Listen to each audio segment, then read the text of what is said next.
Ассалаумағалейкум ағайын, Америкадағы жігіт арнасына қош келдіңіздер. Бүгінгі хабарламамыз мен алған көлікке арналған. Осы наурыз айында 2020 жылы Лос-Анджелесте салонынан су жаңа көлік алғам. Аты Highlander, 2020 жылғы Toyota. Сол көлік туралы бейне түсірген, бірақ ол бейнеде толық ақпарат берілген жоқ. Сол себептен сіздерге талқылап айтылмаған нәрселерді айтқым келіп отыр. Ол үшін мынандай каталогты пайдаланғым келіп тұр, өйткені осы каталогпен дұрыс түсінеміз барлығын, қандай көлік алғанды. Ең біріншіден Highlander 2020 жылғы моделінің бірнеше деңгейі бар. Ең негізгі деңгей L деп аталады. Модель келесі LE, осы мен LE дегенді алғам. Одан кейінгі жоғарғы XLE, одан кейін Limited деген бар, одан кейін Platinum. Бұның барлығы бензинмен, 3,5 литр бензинмен жүретін көлік. Одан кейінгі деңгейлер гибрид, яғни электрикалық батареямен жүретін, бензинмен қатар жүретін электрикалық моторы бар модель, гибрид дейді. Соның гибридтің ең қарапайым моделі гибрид LE деп аталады. Одан кейінгі деңгей гибрид XLE, одан кейінгі гибрид Limited, ең жоғарғы, ең қымбат моделі гибрид Platinum. Енді бұл 2020 жылғы Highlander модельдеріне келетін болсақ, бәріне, яғни ең қарапайымнан ең қымбатына арнап әртүрлі ерекшеліктер енгізілген. Бүкіл ерекшеліктердің барлығы 100% мен ең қымбат модельде болады, ал қарапайымнан бастағанда енді бір-екеуін ғана қосып әрбір деңгейге сөйтіп барып байытып келеді ғой, ең соңғысына дейін. Соны айтып кетейін деген. Сол мендегі бар нәрсе қандай? Мына есікте негізі кілт push start, яғни кілт қалтаңда болады, ал көлікті оталдырған кезде старт дейтін бір кнопканы басасыз да оталады. Сол электрондық кілт болғаннан кейін есікті де, мына қыз есікті ұстап тұр ғой, мына жерде бір датчиктер бар, соны басып қалсаңыз есік ашылады. Кілтті шығару қажет жоқ. Одан кейін көліктің ішінде үлкен экран бар, осындай сенсорлық. Apple соткаларды ұстап жүрген адамдарға CarPlay дейтін бағдарламамен жұмыс жасай алады бұл, және Android Auto дейтін бағдарламамен жұмыс жасай алады, яғни картаны енгізуге болады. Климат контролі бар, круиз контролі бар, артқы отыратын пассажирлерге арналған климат контроль бар. Керек десеңіз, неге де багажникке де кондиционер, суық ауа апаратын жүйе жүргізілген. Мультируль, яғни қанша бақылау мүмкін болса рөлінде сол бақылаулар бар, кнопкалар. Одан кейін мынау скоростың мына жерінде USB қосатын 3 қосатын несі бар, розеткасы бар.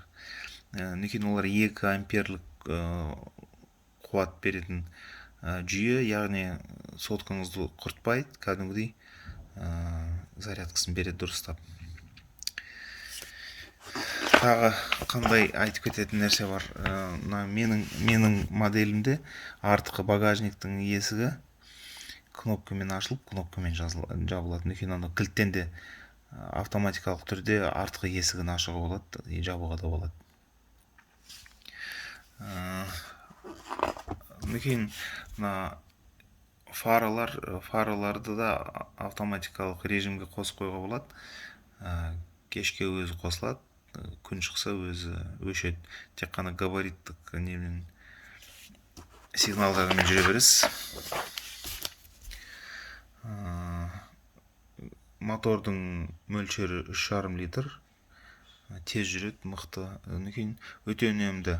Булар биз энди булай үйрөнүп калганбыз го, 100 километрге канча литр жанармай шығын болады деп есептейміз ғой. Бұларда басқаша есептейді. Бұлар литр жоқ қой, бұларда галлон дейді. Галлонда 3-7 ма сондай бір литр сият бір галлонға. Сол галлонға қанша километр жүресін деп жаңағыдай есебін шығарады екен. Сол бұлардың есебі 35 миль, километр емес миль. 1 миль міне ғой 35 мильді жаңағыдай бір галлонға сыйғызамыз деп. Яғни бір галлонмен 35 миль жүресіз. 35 мильді сіз километрге келтіру үшін 1,65 па, 1,64 па, сонда көбейтесіз ғой, сөйтіп есептейсіз. Ары қарай бұл модельде не бар тағы?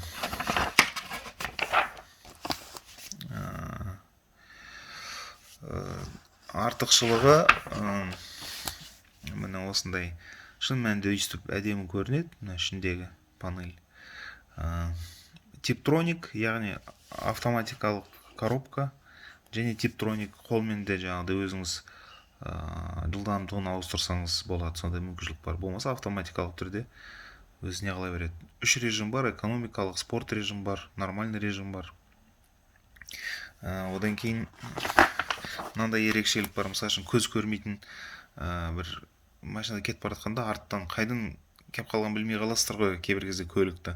Соны көз көрмейтін жерден жаңағыдай датчик қойып қойған.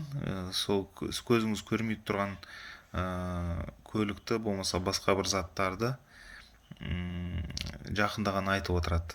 Ол сигнал неге кеп тұрады?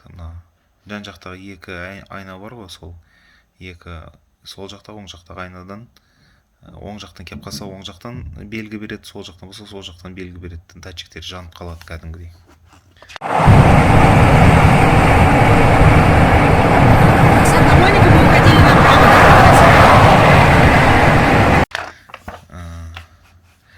Мінекей мынандай бір зат бар. Міне көліктің ішінде, мына лобовойдың жоғары жағында фотоаппарат бар ма, бір нәрсе бар. Сол белгілер бар ғой, мысалы үшін 30 мильден артық жүрме дегендер, соларды суретке түсіреді, сөйтіп бір нәрсе қылып жаңағыдай дисплейге міне 30-дан артық жүрме деген хабарлама беріп тұрады. Мына негізі мына тізімде әртүрлі жаңағыдай қауіпсіздікке арналған көп нәрселер енгізілген, бірақ оның барлығы менің көлігімде жоқ. Себебі мен ең арзан модельдің екінші ғана деңгейін алғам ғой. 7-8 деңгейдің ішінен арасына тек екінші деңгейдегі арзан біреуін алғам ғой. Соның өзі салықпен бірге, салық 10%, кейін ГАИ-ге регистрация жасау $550, соның бәрін қосқанда $41,000 шыққан ғой. 3,5 литр бензинмен жүретін көлік. Сол көлігіме 8 адам сияды. Негізі жүргізушімен бірге 8 адам сияды. 3 қатар отыратын орындықтар бар. Сол артқы орындықтарды өйстіп жинап қойыз. Үлкен багажник болып тұрады. Кейін мыналарды көтерсеңіз, 3-ші қатар болып қалады. Соған 2 адам сияды сол жерге тағы. 3 адам сияды. Артына 3, алдына 2, артына тағы 3 адам. Сонымен 8 адам ғой. Жүргізушімен бірге. Сол бардачок, екі алдыңғы орындықтың екеуінің арасында өте үлкен бардачок бар. Ал алдыңғы отыратын жердің бардачок ондай онша үлкен емес. Үлкен деп айта алмаймын. Сол енді американдық машина болғаннан кейін спидометрдің барлығы мильмен көрсетілген. Миль деп көрсетеді. Сол енді ары қарай түсірілген бейнелерімді тамашалаңыздар. Арнамда қалыңыздар. Ассалаумағалейкум, Америкадағы жігіт арнасына қош келдіңіздер. Бүгінгі хабарламамда өзім уақытысында келген кезде бір тесттен сатып алған көлігім туралы түсірейін деп жатырмын. Сол көліктің қандай ерекшеліктері бар, соны көрсеткім келіп еді сіздерге. Ал тура қоятын жерге барамыз. Сол жақтан бастап бәрін түгел көрсетемін сіздерге. Ал кеттік.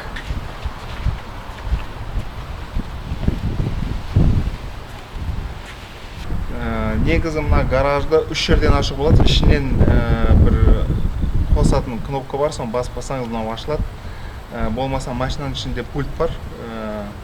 Осында пульт. Одан кейін үшінші әдісі мына жақта бөлек пульт шығарып қойған, сол пультті басып мына есікті ашуға болады. Соны қазір көрсетейін сіздерге.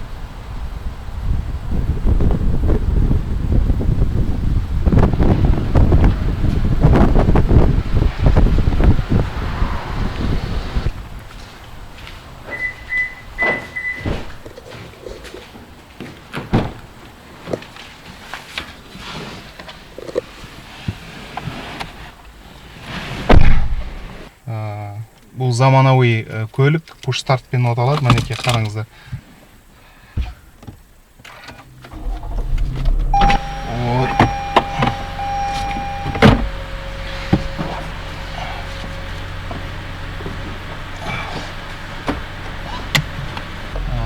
Артқа жүрген кезде не болатқан көрсетіп отады мына камера.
Бұл көліктің аты Toyota Highlander 2020 жылғы моделі.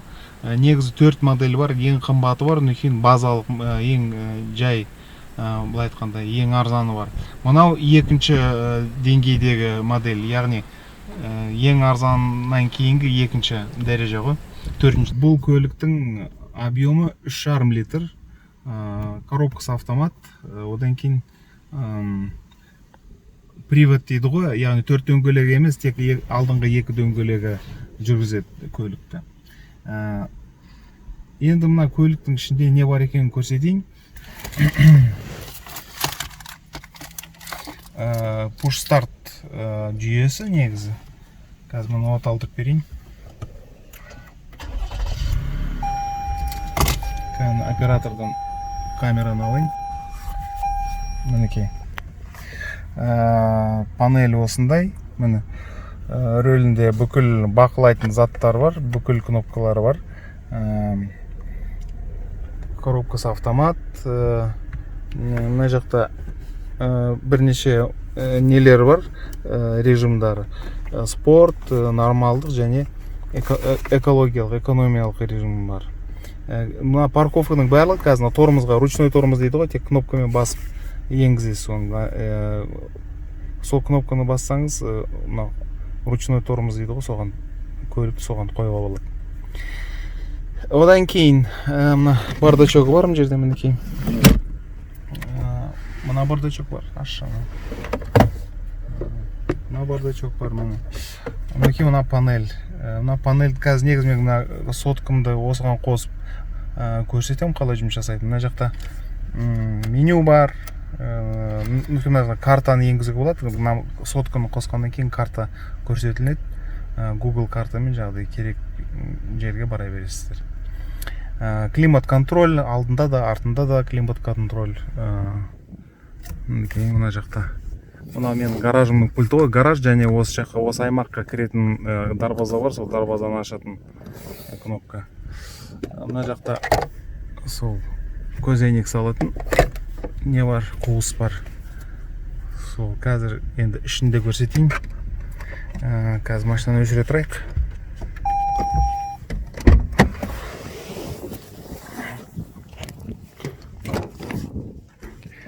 Негізі машина кең, негізі машина, көлік 8 адамға арналған. Мұнан көтерсеңіз, мына жақта отыратын 2 орын бар тағы. Мінекей. Өте кең. Негізі ана камераға түсірім керек еді, қызып өшіп қалды. Мінекей. Негізі түсі осындай. Сұр, серебристый металлик дейді ғой, қазақша. Не деп айтамыз? Күміс, сұр, металлик деп айтамыз ба? Мінекей. Алдын көрсетейін.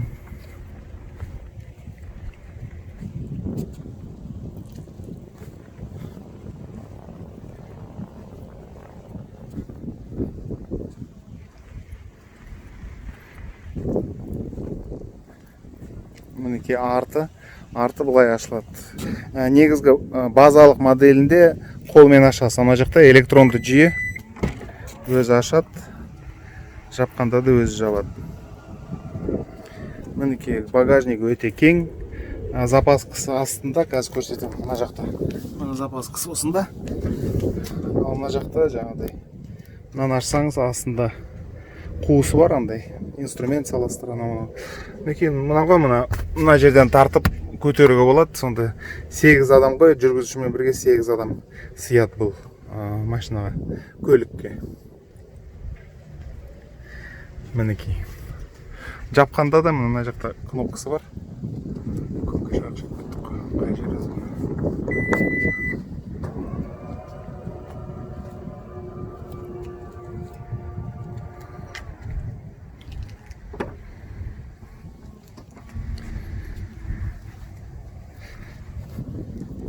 Бұл көліктің бағасы салығымен бірге, тіркеудің бағасымен бірге $41,000. Егерде дәл қазір сатам десем, бұны 10% алып тастайсыз, $36,000 ба, сондай $36,000 максимум сатылатын бағасы, егер дәл қазір сататын болсам. Оны сатып алған адам кейін құжатта сол $36,000 көрсететін болса, ГАИ-ға тіркеуге барған кезде 10%, 9,5% қой, соны салық ретінде төлей түсінеді. Әйтпесе оны регистрацияға қоймайды. Яғни ешкім $36,000 деп жазбайды, қағаздарына бұлай қулық жасайды жергілікті адамдар. Мысалы $20,000 сатып алдым деп жазып жібереді, кейін сол салықты сол көрсетілген бағадан 9,5% ГАИ-де тіркеген кезде төленеді. Сол $41,000 ішінде сол 9,5-10% жаңағыдай салық кірген, және ГАИ-ға регистрацияға қою үшін $550 кеткен, номерлері беріледі сол ақшаға. Сол $41,000 ішіне бәрі кірген. Енді Қазақстандағы баға бұл көлікке Toyota центрге хабарласып сұрасам, сайтына кіріп қарасам, осы модель $60,000 тұрады екен, көрдіңіз бе? Мына жақта $41,000 болса, Алматыда $60,000 тұрады бұл көлік. Мына аудио системасы да жақсы. Сол көлік жақсы, аудио системасы жақсы. Мына Алдаспан тобының алғашқы альбомы Алдаспан сайтынан жүктеп алсаңыз болады.